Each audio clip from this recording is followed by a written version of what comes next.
lahat, gusto kong batiin ka at ang iyong madlang listeners ng isang magandang tanghali. Ako nga pala si Raiken, 29 years old at maraming beses na akong nakipagrelasyon. Ang ilan ay medyo seryoso at ang ilan naman ay fling-fling lang. Hasmin, ang ikukwento ko sa iyo ay tungkol sa aking pinakamamahal na babae, si Natalie. Si Natalie or Nats ay 14 years ko ng best friend. Mula pagkabata ay malapit na kaming dalawa sa isa't isa. Magkaibigang matalik kasi ang mga magulang namin at parehas kaming nag-iisang anak. After niya makagraduate ng kolehiyo, sumunod siya sa akin dito sa Maynila para makapaghanap ng trabaho. Samantalang ako ay nagtatrabaho na bilang isang supervisor sa isang mall sa May Ortigas. Hindi naman nagtagal, Hasmin, nakahanap din siya ng trabaho bilang call center agent sa isang kumpanyang malapit sa mall kung saan ako nagtatrabaho. At sa trabaho niyang yun, Hasmin, dun niya nakilala si James, isang call center agent din. Naging malapit sila, Hasmin. Umabot na nga sa puntong lagi na niyang binibida sa akin ang James na yun. Kesyo, ideal guy daw niya. Kasi matangkad, sweet, caring at kung ano-ano pang magagandang katangian ng isang lalaki ang pinagsasabi sa akin ni Nats. Nakakainis na nga, Hasmin, dahil wala na siyang bukang bibig kundi ang James na yon. Nang minsan nag-break kami ni Nats mula sa trabaho ay pumunta siya sa mall na pinagtatrabahuhan ko. Sakto noon at break time ko rin, kaya naman sabay kaming kumain. Uy, tulala na naman. Ano naman kaya pumapasok sa isip mo, ha? Ano ba? Ba't ka ba namimingot ng ilong, ha? Ang sakit nun, ah. Eto, di na nasana eh. Lagi ko naman ginagawa yan, ah. Eh, nako. Kumain ka na nga. Baka ano na namang masamang hangin yung pumasok sa utak mo, eh. Alam mo, Ken, feeling ko talaga nai-inlove na ako. Ano? That's naman. Sabi ko naman sa'yo, huwag ka ma-inlove sa akin, kundi papatulan talaga kita. Hoy! Ang kapal na mukha mo, no? Para sa kaalaman mo, hindi kita type. Saya bang at hangin mong yan? Ay, nako. Kulang na lang lumindol at gumuho tong buong mall, eh. Ang layo kaya ng ugali mo kay... Ano? Kanino? Kay James na naman. Bakit ba ako kino-compare doon? Eh, ilang buwan mo pa lang naman nakikilala yan, eh. Tsaka, dihamak naman ang mas gwapo. Sweet tsaka caring ako dun, eh. May sinasabi ka? Wala. Manib, kumain ka na.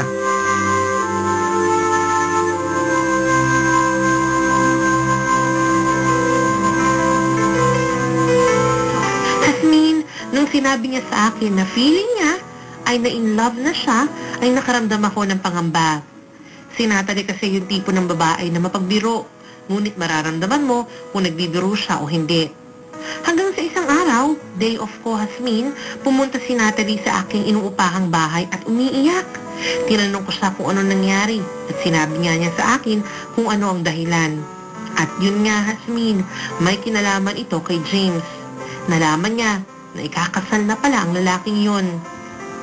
Naalala ko tuloy noon, Hasmin, na sabi ni Natalie sa akin, don't fall for words, fall for actions. Yan ang motto niya pagdating sa pag-ibig. Minsan kasi, ang mga salita ay may halong kasinungalingan. At yun na nga, Hasmin, na in-love ang best friend ko sa lalaking yun. Hindi sa mga magagandang salita nito, kundi sa mga magagandang pinapakita nito sa kanya. Mga tipong pa-fall na kahit alam nilang may commitment na sila, ay pumapatol pa rin sa iba. Galit ang naramdaman ko noon, Hasmin. Gusto kong sugurin ang lalaking yun. At kulang na nga lang, Hasmin, ipaabang ko siya sa labasan na pinagtatrabahuhan nila para ipabugbog. Ang masaklap pa, Hasmin, inimbitahan pa niya si Natalie sa kasal nila. At ewan ko ba sa best friend ko, at pumunta pa din siya sa araw ng kasal na lalaking yun kahit nasasaktan na siya. Hasmin, wala na akong nagawa. Kahit naman pigilan ko siya, matigas ang ulo niya. Ang tangi ko lang namang nagawa, ang samahan siya sa araw na yon. Naghintay na lamang ako sa labi ng munisipyo kung saan idinaos ang kasal hanggang sa matapos yon. Pero Hasmin, hindi ako mapakali ng mga panahong yon. Nag-aalala ako para sa best friend ko. Makalipas ang ilang minuto, nakikita ko siyang pababa ng hagdanan at umiiyak. Nat, ano nangyari? Ken, Hindi ko kaya. Hindi ko kaya makita na kinakasal siya sa babaeng yun. Sinabi ko na sa'yo, huwag ka na pumunta dito eh. Ang tigas kasi ng ulo mo. Sinabi ko na sa'yo, masasaktan ka lang lalo. Yan ang hirap sa'yo, Raiken eh. Hindi mo ako naiintindihan. Palibhasa, hindi ka pa nagmamahal ng totoo. Kaya mo nasasabi ang mga yan. Alam mo, Nat, hindi ko na alam gagawin ko sa'yo eh. Hindi ko alam kung anong klaseng utak meron ka eh. Hindi ko alam kung nagbubulag-bulagan ka lang o sadyang manid ka eh. Ano ba nakikita mo sa lalaking yun? Andito naman ako, Nats eh. Mahal kita. Mahal na mahal. And yes, I love you kahit hindi dapat. But what can I do? Sana makita mo yun. Sana buksan mo yung puso mo para sa akin. Maghihintay ako kahit gaano katagal. Papatunayan ko sa'yo na kaya ko magmahal na totoo. Hasmin, hindi ko alam kung anong sumapi sa akin para sabihin ko yon kay Nat. Hindi kasi ako yung tipo ng tao na dinadaan sa sweet na pananalita ang panliligaw. Ganon talaga siguro kapag nagmahal ka at nasasaktan. Makakapagsalita ka ng mga bagay na hindi mo akalain na magagawa mo. Matapos noon, Hasmin, ay hindi muna ako nagparamdam kay Natalie. Binigyan ko muna siya ng space. Binigyan ko rin ng espasyo ang mga sarili namin para makapag-isip-isip. Hanggang sa isang araw, siya na mismo ang nagpunta sa akin para makipag-ayos.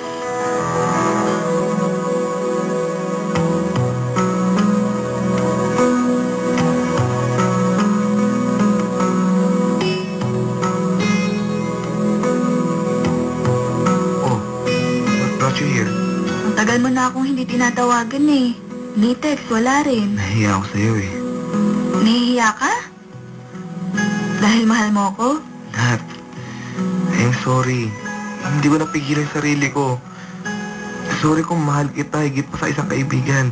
Sorry for... Raiken, you don't have to say sorry for loving someone. Matagal na itang mahal, Nat. Pero ayoko aminin yun nun. Dahil baka sabihin mo na sinasamantala yung pagiging magkaibigan natin. Pero kung sasabihin mong ayaw mo, okay lang. Maintindihan ko. At bakit hindi? Nat, Wala naman sigurong masama kung i-level up natin sa romantic relationship ang friendship natin, di ba? ha? Seryoso ka ba dyan? Oo naman.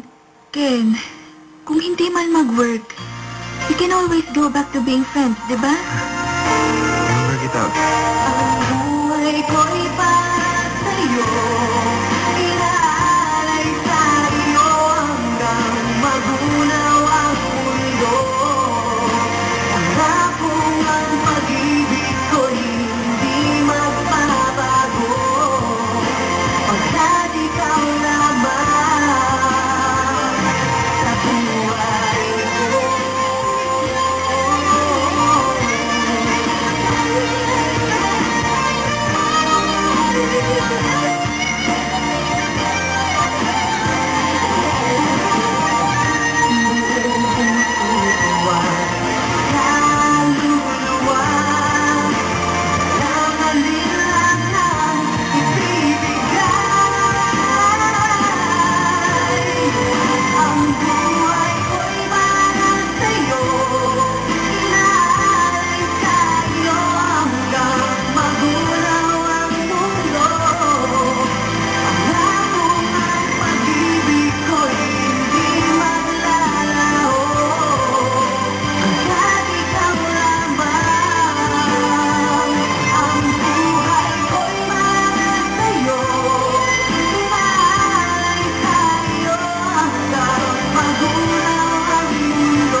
Ayan, sana'y inyong nagustuhan.